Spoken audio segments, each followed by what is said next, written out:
I'm Tessa Smith with MamasGeeky.com, and I want to thank you so much, Jeff, for taking the time to chat with me today. I really appreciate it. Hi, Tessa. Are those Hogwarts colors behind you? I can't tell. Oh, there are all sorts of stuff back there, but yes, Hogwarts for sure. There we go. So we're massive Diary of a Wimpy Kid fans in this house. I have two daughters who are 8 and 10, and so we are over the moon excited for this new version. We watched it already and massive fans of it. I would love to know how it came about to create this animated version. Yeah, it's been a long and winding path.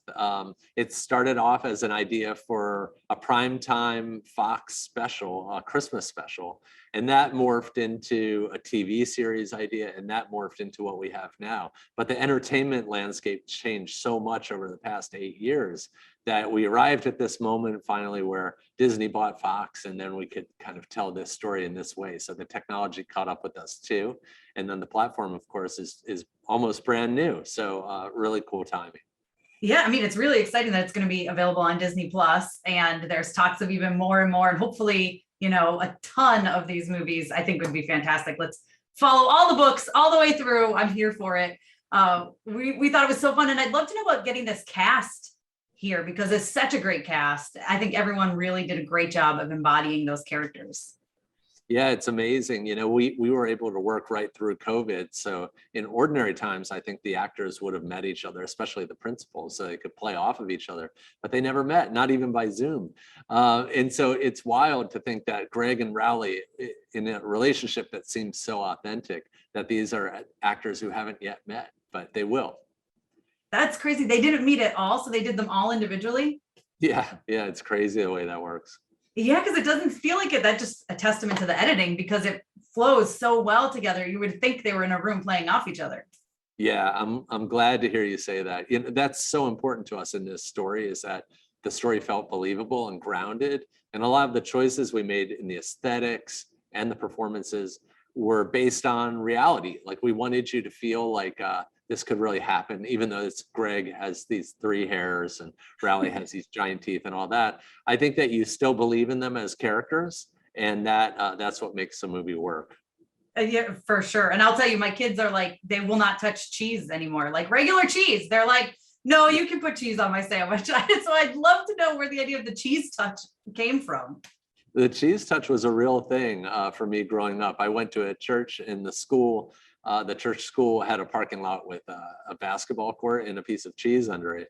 And it was, you know, dreaded by all. I won't say what happens to it. I think you probably know if you watch the movie all the way through. That's crazy to me that that's a real thing. See, that's what makes it so believable, right? Is that it's actually based on true things.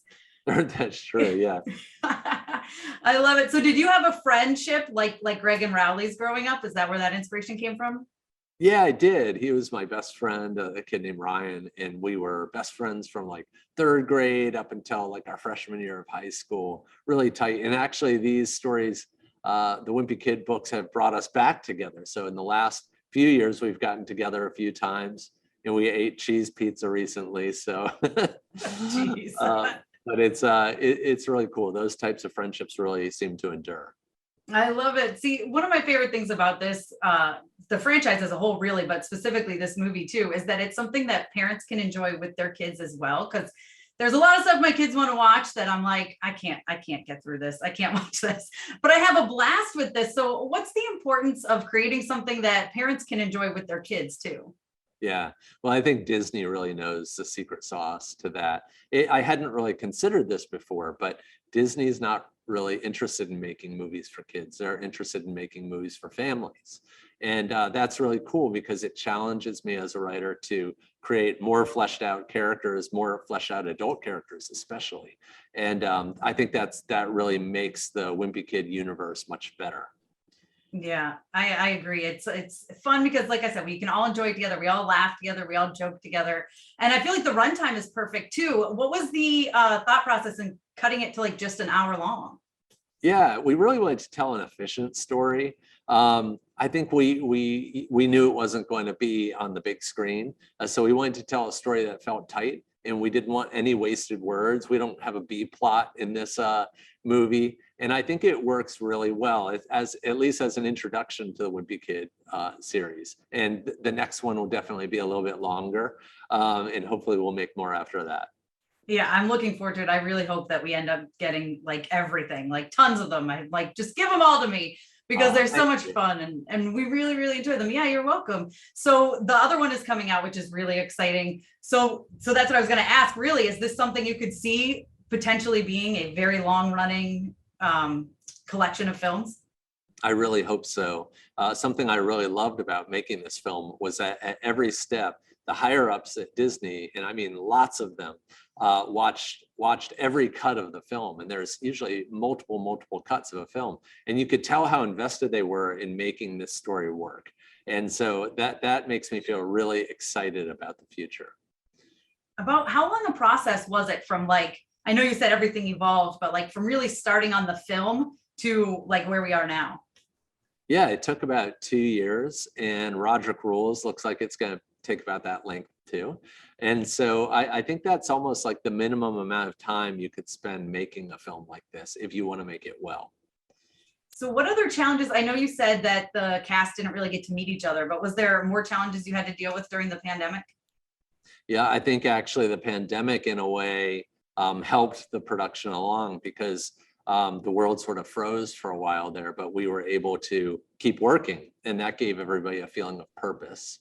And it also made it so that we couldn't travel to each other. So nobody had to wait for meetings or anything like that. I live in Boston, or the Boston area, and the producers live out on the West Coast, and we didn't have to see each other. We just dial up the Zoom, and that's how we met.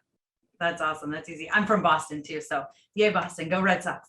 But I'd love to know what you would like families as a whole to take away from Diary of a Wimpy Kid. Yeah, joy.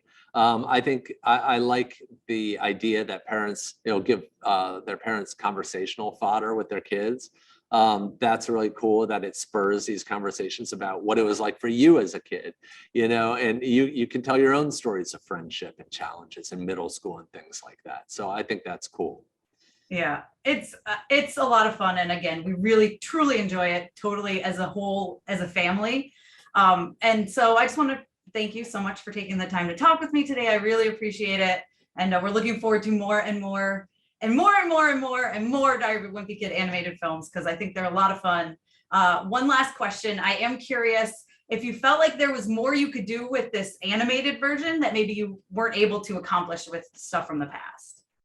Yeah, I think, that's interesting. No, I think it's sometimes the language of animation serves the story really well, and you try to replicate that in live action, but in animation, sometimes things work just a little bit better because you can frame things exactly the way you want to frame them. So I was really happy with that. Awesome. Well, again, we absolutely loved it. So thank you. And we're looking forward to many, many more. I'm so glad you did. And say hi to your daughters for me. I appreciate it. I will. Thank you so much. Take care. Thank you so much to all of my monetary supporters, my members here on YouTube, as well as my patrons. If you haven't joined yet, please consider doing so. We have some really awesome perks, including a monthly Zoom meeting where we get to talk face to face. Thank you again to everyone who supports me.